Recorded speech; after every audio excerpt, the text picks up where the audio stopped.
Station number 2. Jesus takes up his cross.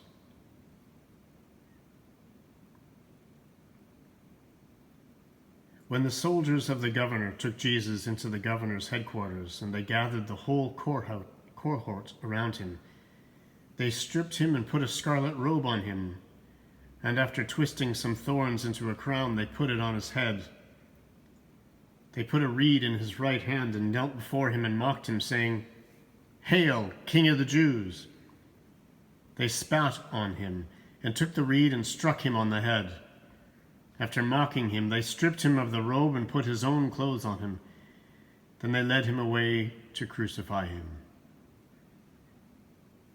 That was taken from Matthew chapter 27. And now a reminder from John chapter 19. Carrying the cross by himself, he went out to what is called the place of the skull, which in Hebrew is called Golgotha.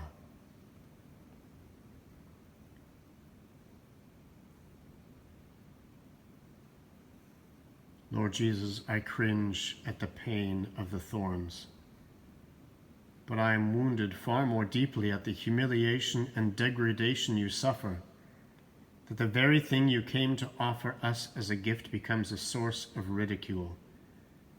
The crowds thought of a king in terms of power, but you came to be the kind of king who shepherds his people, who takes responsibility for their well-being, whose principles are faithfulness, justice, and righteousness. And yet, the people are not ready for that kind of king. I would like to think that I am ready to follow you, who offer a kingdom of peace and love. But am I? Am I willing to yield my ideas of what the kingdom should look like? Am I really so willing to give up my preoccupation with power and control and accept a different kind of crown than I was expecting? I see you accept the cross in the midst of mockery. You could have refused. What more could they have done to you? Yet you begin this journey knowing full well where it will lead. I hear no words of complaint, no protestations of innocence, no cursing the injustice.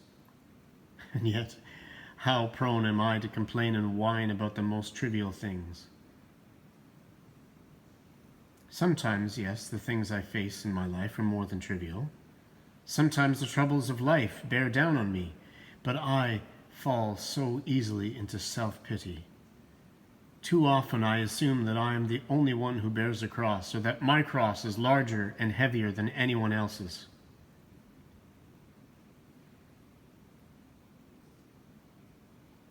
You accepted your cross without self-pity.